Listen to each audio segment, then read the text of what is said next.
ভারতের গোলাম হওয়া যেমন আপনার ঈমানের জন্য হুমকি স্বরূপ, একই সাথে ভারতের গোলাম হওয়া এই ৫৬,০০০ বর্গমাইলের বাংলাদেশের স্বাধীনতা এবং সার্বভৌমত্বের জন্য হুমকি স্বরূপ।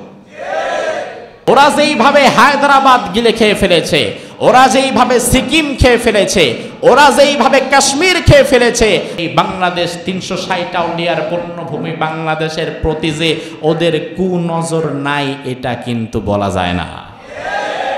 যুবক, তুমি গাফলতির চাদর মুড়ি দিয়ে বিভোর ঘুমে নিমজ্জিত, তুমি আসো কোপা আমেরিকা ফুটবল আর ক্রিকেট খেলা নিয়ে। আহারে, কোনো একদিন হয়তো ঘুম ভাঙার পরে সকালবেলা দেখবা তোমার পূর্বপুরুষের গলায় ২০০ বছরের গোলামির জিনজির যেমন ব্রিটিশরা পরিয়ে দিয়েছিল, হয়তো পাশের দাদা বাবুরা তোমার গলায় গোলামির জিনজির পরায় দিয়ে যাবে। ওয়া ইন্নাল্লাহা রাব্বি ওয়া রাব্বুকুম ফাবুদুহু হাযা সিরাতুম মুস্তাকিম। নিশ্চয়ই আল্লাহ সুবহানাহু ওয়া তাআলা তোমাদের রব, আমার রব। ফাবুদুহ, তার গোলামি করো, তার দাসত্ব করো। হাযা সিরাতুম মুস্তাকিম, এটাই হচ্ছে সিরাতে মুস্তাকিম। সুবহানাল্লাহ বলবেন না?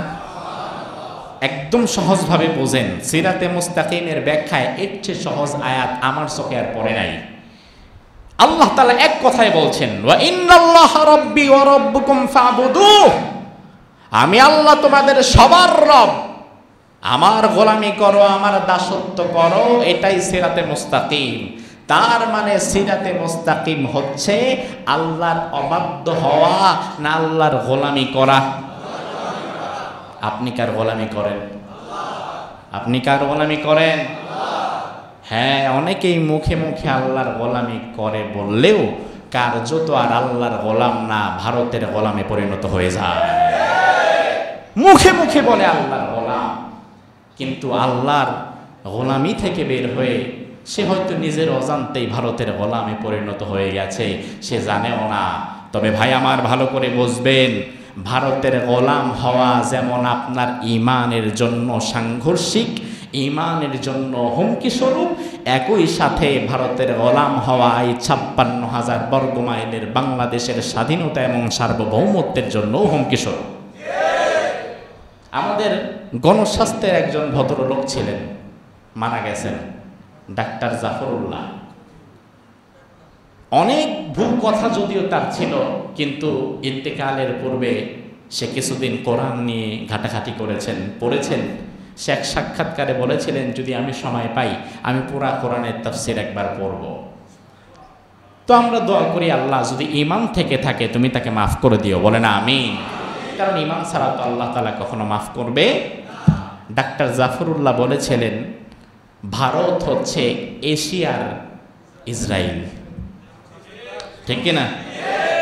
ডাক্তার জাফরুল্লাহর কথা ওনারে গিয়া ধরেন ধরলে, উনি বলেছিলেন ভারত হচ্ছে এশিয়ার ইসরায়েল।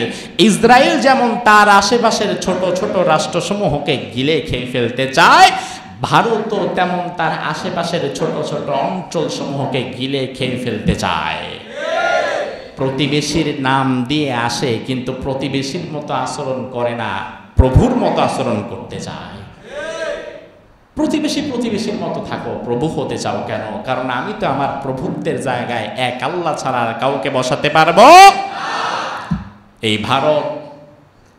এই ভারত স্বাধীন স্বতন্ত্র একটি ভূখণ্ড হায়দ্রাবাদকে তারা খেয়ে ফেলেছে, এটা মানুষ জানেই না।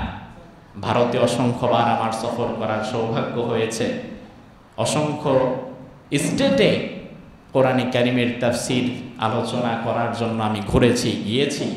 বিগত ৩-৪-৫ বছরে আর যাই নাই, করোনার পরবর্তী সময় থেকে আর যাই নাই, এর আগ পর্যন্ত অনেক গিয়েছি। তো সেখানে আমি দেখলাম হায়দ্রাবাদ। আহারে, হায়দ্রাবাদ নামটা শুনলেই আমার ভেতরটা ফেটে যায়।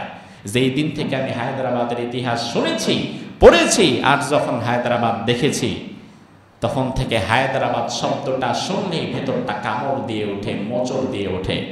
কারণ হায়দ্রাবাদ ছিল একটি মুসলিম সংখ্যাগরিষ্ঠ দেশ, যার আয়তন আপনার এই বাংলাদেশের চাইতেও দ্বিগুণ বড়, বিরাট একটা দেশ। যেই হায়দ্রাবাদের নিজস্ব কারেন্সি ছিল, নিজস্ব মুদ্রা, তাদের ছিল নিজস্ব বিমান বাহিনী, ছিল নিজস্ব সেনাবাহিনী, ছিল নিজস্ব আইন, নিজস্ব প্রশাসন, নিজস্ব সরকার, সেই হায়দ্রাবাদের মুসলিম সরকার নিজামকে ক্ষমতাচ্যুত করে সাম্প্রদায়িক দাঙ্গা রায়ট বাঁধিয়ে নানা চক্রান্ত করে সেই হায়দ্রাবাদকে আক্রমণ করে এখন সেটা ভারতের একটা অংশ হয়ে গেছে, গিলে খেয়ে ফেলেছে। সিকিম তারা গিলে খেয়ে ফেলেছে। ওরা যেইভাবে হায়দ্রাবাদ গিলে খেয়ে ফেলেছে, ওরা যেইভাবে সিকিম খেয়ে ফেলেছে, ওরা যেইভাবে কাশ্মীর খেয়ে ফেলেছে, আমার 56,000 বর্গের এই বাংলাদেশ 360 আউলিয়ার পূর্ণভূমি বাংলাদেশের প্রতি যে ওদের কুনজর নাই এটা কিন্তু বলা যায় না। যদি সুযোগ পায় এটাও ওরা খেয়ে ফেলার চেষ্টা করবে এবং চেষ্টা করছে বলেই তো আমাদের মনে হয় আহারে কষ্ট লাগে আমাদের যুব সমাজকে কেন্দ্র করে। প্রিয় যুবক ভাই, তোমার বয়সে মোহাম্মদ বিন কাসিম জিহাদের ময়দানে ছিল, তোমার বয়সে তারিক বিন জিয়াদ, খালিদ বিন ওয়ালিদ জিহাদের ময়দানে ছিল, আর সেই বয়সের এক প্রাপ্তবয়স্ক যুবক তুমি গাফলতির চাদর মুড়ি দিয়ে বিভোর ঘুমে নিমজ্জিত, তুমি আসো কোপা আমেরিকা ফুটবল আর ক্রিকেট খেলা নিয়ে। আহারে কোনো একদিন হয়তো ঘুম ভাঙার পরে সকালবেলা দেখবা তোমার পূর্বপুরুষের গলায় 200 বছরের গোলামির জিনজির যেমন ব্রিটিশরা পরিয়ে দিয়েছিল, হয়তো পাশের দাদাবাবুরা তোমার গলায় গোলামির জিনজির পরায় দিয়ে যাবে। সেই দিন বেশি দূরে নয়। এজন্য ভাইরা আমার, এক আল্লাহ ছাড়া আর কারো দাসত্ব করা যাবে। আল্লাহ তাআলা বলছে, বান্দা ফাবুদু, আমার দাসত্ব করো, আমার গোলামি করো, হাযা সিরাতুম মুস্তাকিম, এটাই হচ্ছে সিরাতে মুস্তাকিম। সুবহানাল্লাহ।